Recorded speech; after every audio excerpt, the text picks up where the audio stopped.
Hi అండి, welcome to లేకాస్ recipes. ఈరోజు మనం ఎంతో సాఫ్ట్గా ఉండే గులాబ్ జామ్ని తయారు చేసుకుందామండి.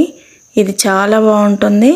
దీనికి ఎక్కువ అవసరం లేదు, లేకపోతే మనకి రెడీగా షాపులలో దొరికే ప్రీమిక్స్ అవసరం లేదండి. మనం ఇంట్లోనే చాలా ఈజీగా చాలా తక్కువ ఖర్చుతో తయారు చేసుకునే ఈ గులాబ్ జామ్ని ఎలా ప్రిపేర్ చేసుకోవాలో చూద్దామా. ఇప్పుడు ఒక జార్ని తీసుకొని అందులోకి 1 కప్పు బొంబాయి రవ్వని వేసుకోవాలి. ఇది కొంచెం దొడ్డుగా ఉందండి. దీన్ని ఒకసారి కచ్చపచ్చగా గ్రైండ్ చేసుకోవాలి. అంటే పల్సెస్లో గ్రైండ్ చేసుకుంటే మనకి ఇలాగా కొంచెం మెత్తగా వస్తుందన్నమాట. ఇలా వస్తే మనకి గులాబ్ జామ్ అనేది చాలా బాగా వస్తుంది.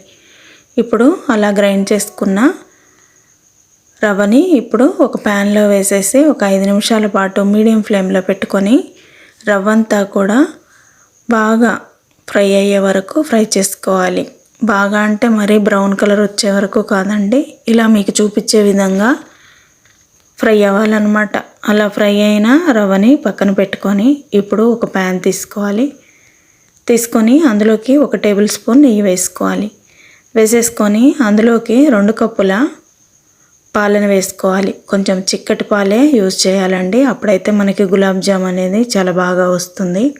ఇప్పుడు ఈ పాలలో 1/2 టీ స్పూన్ ఇలాచి పౌడర్ని వేసేసుకొని కొంచెం పాలు వేడెక్కిన తర్వాత లైట్గా బాయిల్ అవ్వడానికి వస్తాయి కదండి. కొంచెం చిన్నగా బుడగలు వచ్చినప్పుడే మనం పాలని మంచిగా కలిపేసుకొని ఇప్పుడు వేయించుకున్న రవ్వని అందులో వేసేసి ఉండలు అనేటివి అసలే కట్టకూడదండి. అప్పుడైతే మనకి గులాబ్ జామ్ పర్ఫెక్ట్గా రాదనమాట.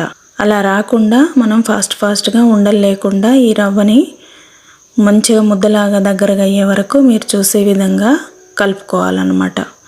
ఇప్పుడు ఇలాగా కలుపుకున్న రవ్వని తీసి ఒక ప్లేట్లో వేసేసుకోవాలి. ఇలా స్టిక్కీగా ఉంటుందన్నమాట. అలా ఉన్న రవ్వని ఇలా కొంచెం సేపు చల్లార్చుకోవాలి. చాలా వేడిగా ఉంటుంది కదా.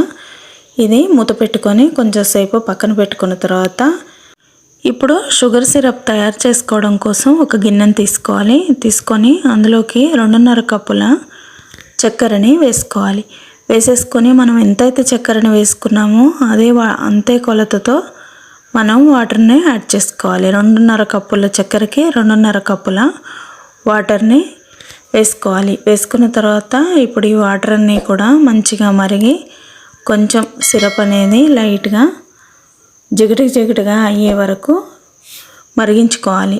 ఈ సిరప్ అనేది మరిగేటప్పుడే ఒక 3 ఇలాచి కచ్చపచ్చగా దంచి వేసుకొని ఇప్పుడు మీకు చూపించే విధంగా కొంచెం స్టిక్కీగా ఉన్నప్పుడు మనం ఫ్లేమ్ ఆఫ్ చేసుకొని పక్కన పెట్టుకున్న తర్వాత ఇప్పుడు మనం ముందుగా చల్లార్చుకున్నాం కదండి రవ్వని, ఆ రవ్వ కొంచెం గోరువెచ్చగా ఉన్నప్పుడే 1 టేబుల్ స్పూన్ నెయ్యి వేసేసి ఇప్పుడు ఈ పిండి అంతా కూడా బాగా సాఫ్ట్ డవ్ లాగా తయారయ్యే వరకు ఈ రవ్వని చపాతీ ముద్దలాగా మెత్తగా ప్రిపేర్ చేసుకోవాలి. ఎంత బాగా కలిపితే మనకి గులాబ్ జామ్ అనేది అంత బాగా వస్తుందండి. ఇప్పుడు మీకు చూపించే విధంగా ఇలా సాఫ్ట్గా ఉండాలన్నమాట.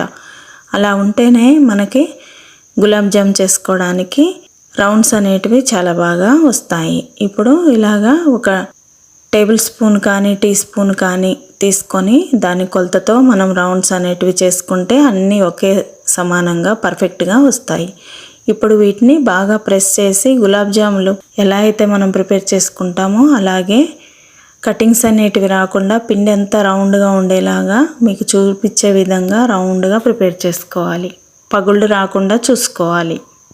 ఇలానే ఒక్కొక్కటిగా రౌండ్గా తీసేసుకొని మీకు చూపించే విధంగా ఇలా ప్రిపేర్ చేసుకున్న తర్వాత అన్నిటినీ కూడా ఒక ప్లేట్లోకి వేసేసుకోవాలి.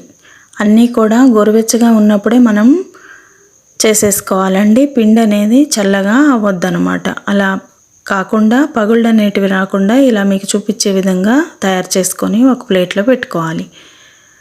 ఇప్పుడు మనం గులాబ్ జామ్ తయారు చేసుకునే ముందే ఆయిల్ని వేడి చేసుకొని ఇప్పుడు ఆయిల్లో కొంచెం రవ్వ పిండిని అనేది అందులో వేసేసి ఒకసారి చెక్ చేసుకోవాలి. ఆయిల్ పర్ఫెక్ట్గా కాగింది కదండి. ఇప్పుడు ఇందులోకి మనం ముందుగా తయారు చేసుకున్న గులాబ్ జామ్ రౌండ్స్ని అందులో నిదానంగా వదిలేయాలి.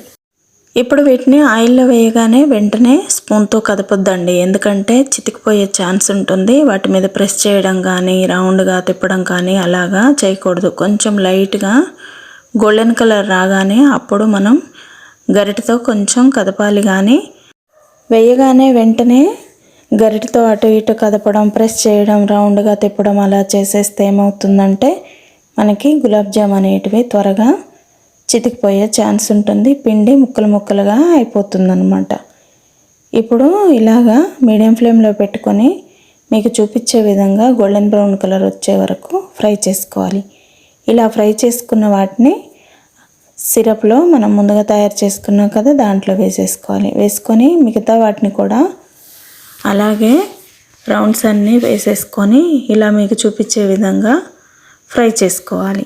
ఇలా ఫ్రై చేసుకున్న గులాబ్ జాములన్నిటిని కూడా ఇలా మీకు చూపించే విధంగా సిరప్లో వేసేసుకోవాలి. సిరప్ ఎప్పుడూ కూడా గోరువెచ్చగా ఉండేలాగా చూసుకోవాలన్నమాట. ఇప్పుడు మిగతా వాటిని కూడా అలాగే వేసేసి వీటిని కూడా గోల్డెన్ బ్రౌన్ కలర్ వచ్చే వరకు ఫ్రై చేసుకోవాలి. ఇలా ఫ్రై చేసుకున్న గులాబ్ జాములన్నిటిని కూడా అదే సిరప్లో వేసేసుకోవాలి. వేసేసుకొని ఇప్పుడు మనం వీటిని అదే షుగర్ సిరప్లో వేసేసుకోవాలి. వేసుకొని ఇలా మీకు చూపించే విధంగా గరిటె పెట్టకుండా కదుపుకుంటూ అన్నీ మునిగేలాగా చెక్ చేసుకోవాలి. చేసుకొని ఇప్పుడు వీటన్నిటిని కూడా ఒక 1/2 అవర్ 45 మినిట్స్ పాటు బాగా నాననివ్వాలన్నమాట. అప్పుడైతే మనకి పర్ఫెక్ట్గా ఇవి నానిపోతాయి. ఇప్పుడు వీటిని మూత పెట్టుకొని పక్కన పెట్టుకోవాలి.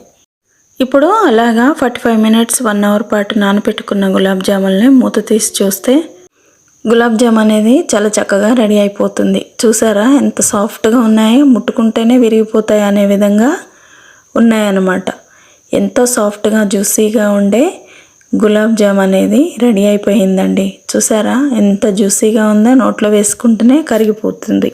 ఎవరైనా గెస్ట్లు వస్తున్నప్పుడు కానీ, లేకపోతే ఏదైనా కిట్టి పార్టీ జరిగినప్పుడు కానీ, లేకపోతే ఇంకేదైనా అకేషన్కి కానీ మనం చాలా ఈజీగా క్విక్గా ఏ స్వీట్ షాప్కి వెళ్ళాల్సిన అవసరం లేకుండా మన ఇంట్లోనే మనం సాఫ్ట్గా తయారు చేసుకునే గులాబ్ జామ్ రెడీ అయిపోయిందండి. ఇప్పుడు నేను చేసిన విధానంగా మీరు కూడా ఇలాగే ప్రిపేర్ చేసుకోండి. ఇంత చక్కగా రెడీ చేసుకున్న గులాబ్ జాములని మీరు ప్రిపేర్ చేసుకుంటారా? అయితే పక్కా కొలతలతో పర్ఫెక్ట్గా నేను చూపించిన విధంగా మీరు ట్రై చేయండి, మీకు పర్ఫెక్ట్గా వస్తుంది. నచ్చిందండి సూజీతో తయారు చేసిన గులాబ్ జామ్? అదేనండి బొంబాయి రవ్వతో తయారు చేసిన గులాబ్ జామ్. చాలా తక్కువ ఖర్చులో తయారైపోయే ఈ గులాబ్ జామ్ మీకు నచ్చిందా? నచ్చితే లైక్ చేయండి, షేర్ చేయండి. లేకాస్ రెసిపీస్ ఛానల్ని తప్పకుండా సబ్స్క్రైబ్ చేసుకోండి. Thank you.